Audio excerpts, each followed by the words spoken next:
Nessa aula, vamos tratar sobre infraestrutura mínima e da continuidade operacional exigida pelo provimento 213.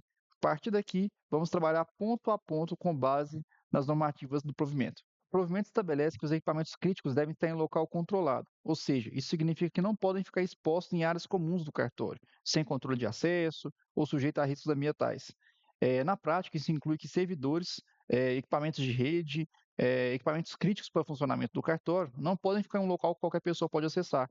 E o controle de acesso interno a esses equipamentos, ou seja, um acesso remoto a servidor, um acesso ao seu Fire Proxy, um acesso ao Wi-Fi do seu provedor de internet, por exemplo, ele tem que ser limitado às pessoas que podem ter esse acesso. Ou seja, normalmente a empresa de TI responsável pela segurança do seu cartório e pelos controles de acesso desses equipamentos. Tá?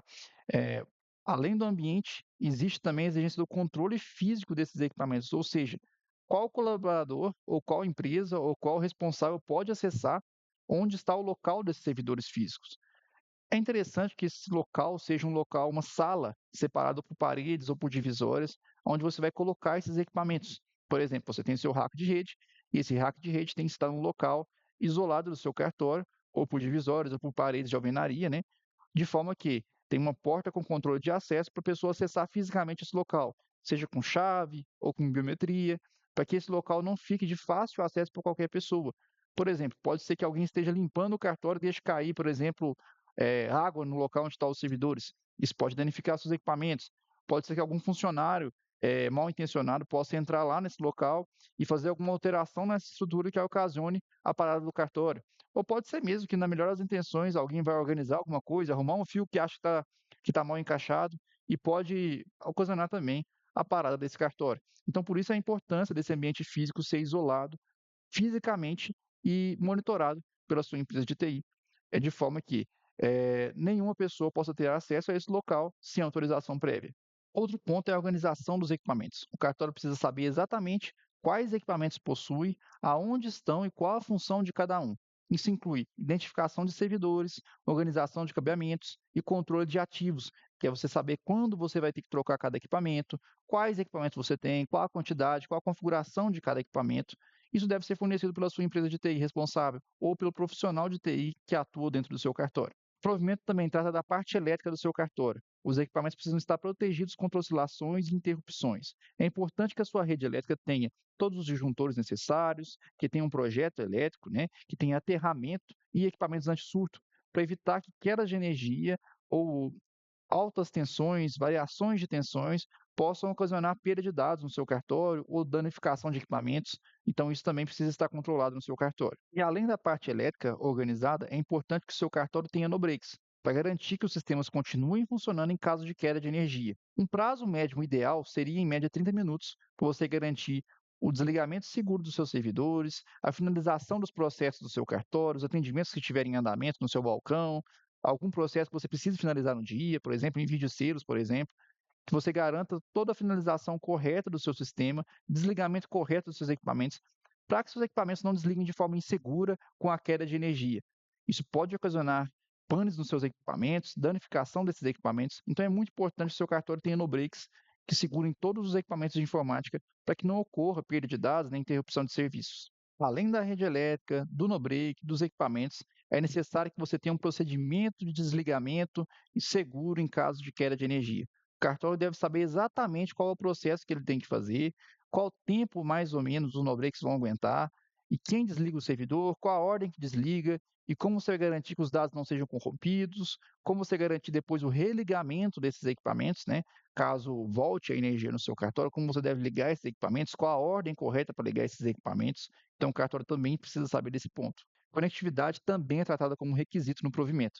O cartório precisa de uma conexão estável e compatível com a sua operação, ou seja, ele precisa ter uma internet que não caia o tempo todo e que tenha uma velocidade compatível com o uso do cartório. Portanto, é importante que o cartório tenha uma redundância de internet, ou seja, tenha mais links de internet. O ideal seria no mínimo dois, tá? Para garantir que, caso uma internet caia, a outra possa funcionar e atender o uso do cartório. É importante que essa troca de uma internet que caiu para a outra seja feita de forma automática pelo seu sistema de redundância de internet do cartório. Geralmente aqui na Infracart a gente faz esse processo com o Firewall. O Firewall do cartório faz todo o controle de banda e de redundância de internet e automaticamente ele faz a troca do link que caiu para o link que está funcionando. Seria interessante também se o cartório tivesse a opção de colocar uma internet via satélite. Temos hoje a Starlink, por exemplo, que costuma atender bem em casos de falhas de internet geral. Por exemplo, se o fio de internet que chega no seu cartório, a fibra ótica, dos dois provedores que você tem contratado, forem afetadas, rompidas, você vai ficar sem internet, né? E as duas passam no mesmo poste. Então tem a grande chance disso acontecer. Caso você tenha uma internet via satélite, você teria uma redundância para caso isso ocorresse, o cartório não ficar sem internet, pois o processo, quando isso ocorre, é bem lento para ocorrer o reparo dessa fibra ótica. Então é interessante você analisar a possibilidade de, às vezes, contratar uma internet via satélite para o seu cartório para resolver nesses casos de interrupção de fibra ótica. Bom, agora vamos tratar sobre os servidores. Os sistemas precisam estar em um ambiente adequado para a execução. Isso envolve servidores com capacidade compatível com a operação do cartório. Lembrando que o seu cartório, dependendo da classe, ele precisa ter mais de um servidor. Caso o seu cartório seja classe 1, o ideal seria ter um servidor para fazer esse processo. Se o seu cartório for classe 2, o ideal é que você tenha dois servidores para que um possa fazer o espelhamento para o outro. E caso o seu cartório fosse classe 3, o ideal é você ter um cluster de servidores, que isso envolve no mínimo 3 servidores, para que você possa ter a garantia da continuidade do processo do cartório, pois o seu cartório classe 3 ele tem um prazo mínimo de RTO e de RPO em relação ao prazo dos cartórios classe 2 e classe 1. Então, é muito importante você analisar o local onde os servidores estão, o dimensionamento correto desses servidores, que eles tenham memória e armazenamento e processamento adequado para garantir a continuidade dos sistemas do cartório. E caso você tenha um sistema em nuvem, o seu provedor de serviço tem que fornecer essa mesma redundância de servidores que é exigido no provimento, caso o seu cartório for classe 3 ou classe 2, ou até mesmo classe 1. Ele tem que garantir que todos os servidores tenham a estrutura capacitada e a capacidade ideal para poder aguentar o seu cartório funcionando 100%. Bom, os dados precisam estar organizados. O cartório deve saber onde estão os dados, como são armazenados e qual a estrutura de armazenamento. Os arquivos não podem ficar espalhados e sem controle, por exemplo. É muito comum a gente ver os cartórios terem uma pasta onde eles colocam os arquivos de forma desordenada dentro dessa pasta e quando vai procurar um arquivo não sabe onde que está, tem que ficar pesquisando e demora a pesquisa até localizar esse arquivo, se localizar esse arquivo. Então é importante que o cartório faça a organização desses arquivos. Por exemplo, eu tenho uma pasta aqui de modelos. Então, eu tenho que colocar o nome da pasta modelos, colocar os modelos lá dentro organizados, de forma que eu vou saber, só de bater o olho ali, eu identificar qual que é o modelo que eu preciso para poder fazer tal processo no cartório.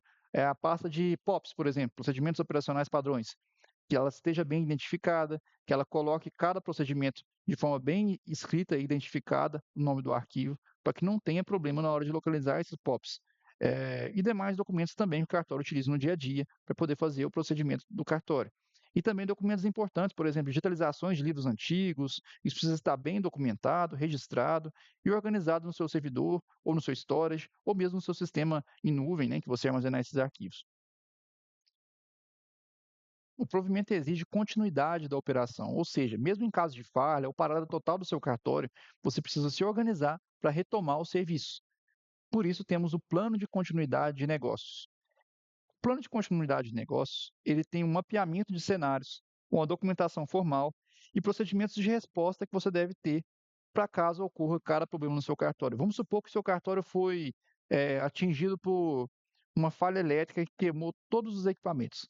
E você é um cartório classe 3, então você tem um prazo mínimo para retomar os serviços do cartório caso isso ocorra. Você tem que ter registrado o que deve ser feito para que esse plano seja executado. Ou seja, se meu cartório teve uma pane geral que queimou todos os equipamentos, eu preciso ter a resposta registrada do que eu devo fazer para que o cartório volte a funcionar. Eu tenho que comprar novos equipamentos, aguardar esses equipamentos chegar, mas enquanto isso eu vou colocar os funcionários para trabalharem via home office, vou trazer computador de casa, vou alocar equipamentos.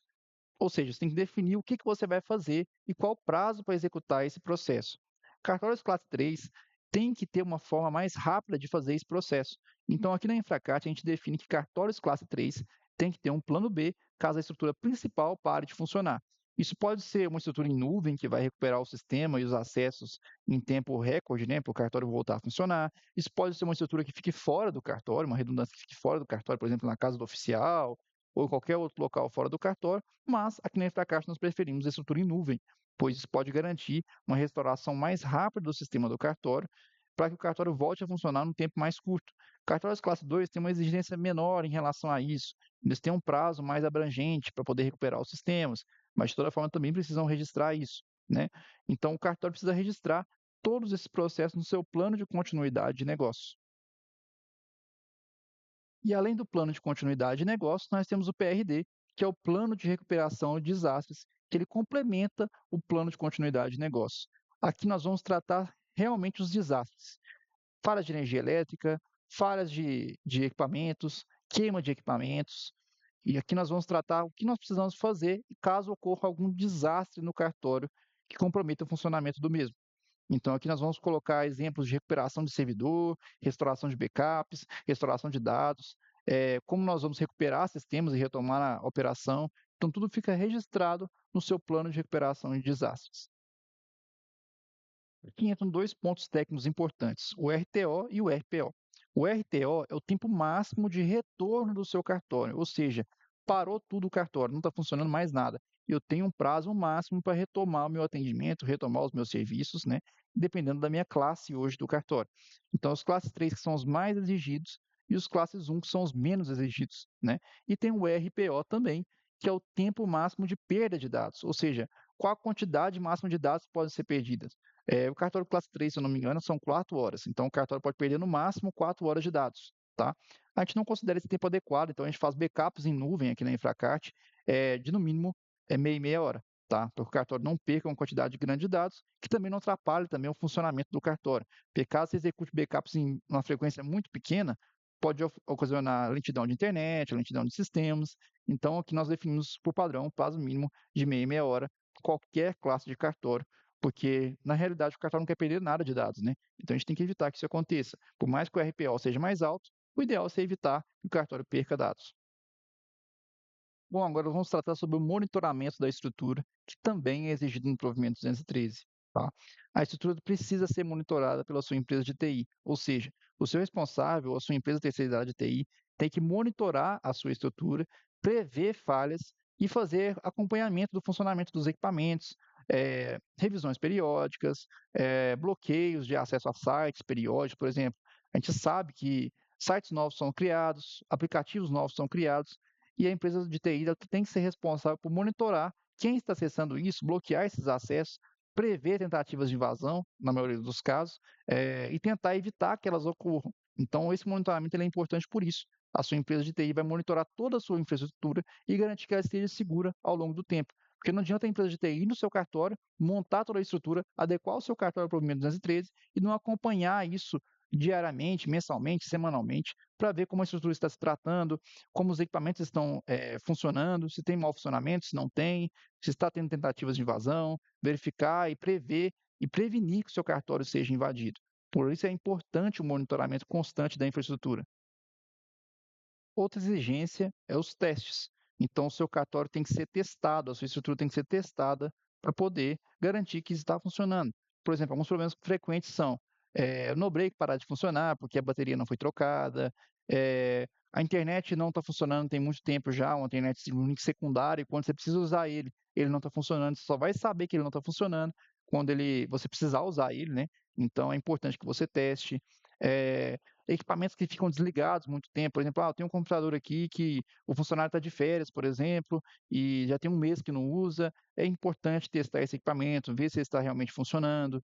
Equipamentos de redundância, por exemplo, se você tem aí um firewall reserva, um proxy reserva, um servidor reserva, é importante que você teste esse servidor continuamente para monitorar se ele está funcionando 100%, porque uma hora você vai precisar desse equipamento. Então é importante que esses testes ocorram para que você tenha uma segurança de que quando você precisar, os equipamentos vão funcionar. Caso você tenha também redundâncias externas ao cartório, por exemplo, eu tenho um servidor que ele fica em nuvem, que ele é uma redundância minha aqui do cartório. Eu preciso testar se o backup que está sendo restaurado lá está funcionando ou não. Eu tenho um sistema em nuvem e eles falaram que faz o backup desse sistema lá, que é tudo seguro, que não tem problema nenhum. É importante que você tenha um backup local desse sistema no seu cartório e teste a restauração desse backup para ver se está funcionando 100%.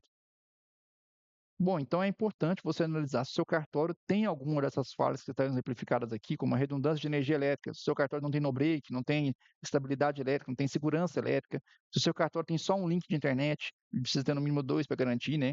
que a estrutura esteja segura, e esses links de DNS têm que ser alternados de forma automática, tá? Sem você ter que ir manualmente lá e trocar. Se os seus servidores, os seus equipamentos essenciais têm um acesso físico controlado, ou seja, estão numa sala separada por divisórias ou por parede, né? Que tem uma porta com chave ou com biometria para poder acessar, né? Se os seus ativos estão documentados, seus servidores e equipamentos estão documentados, se o seu cartório tem um plano de contingência, um plano de recuperação de desastres já criado, né? Um documento, né? Que coloque isso criado de forma documental. Se tem um monitoramento dessa estrutura toda que a gente falou aqui agora nessa aula, né? Seus servidores, equipamentos de rede, se está tudo monitorado, controlado, se tem uma empresa que fica por conta disso, né? De sua empresa de TI, né? No caso, que ela monitore e acompanhe a infraestrutura, né? Para poder garantir que esteja funcionando e testar se isso tudo realmente funciona ou não, caso você precise um dia usar. Bom, então a estrutura final é o ambiente físico controlado, a energia com conectividade à internet também, né? Tudo controlada e testada. Os planos de contingência, plano de recuperação de desastres, RTO e RPO, todos definidos mediante sua classe do cartório, né? Cada classe tem o seu tempo mínimo e máximo, né? E o monitoramento disso tudo para garantir que está tudo funcionando. Então, basicamente, é isso que você precisa para funcionar 100% do seu cartório em relação a equipamentos de TI, tá? Então, com isso tudo definido, o próximo passo é proteger esse ambiente. Na próxima aula, nós vamos tratar sobre segurança da informação e a proteção desse ambiente, a segurança lógica, proteção de dados e a resposta a incidentes. Te vejo na próxima aula.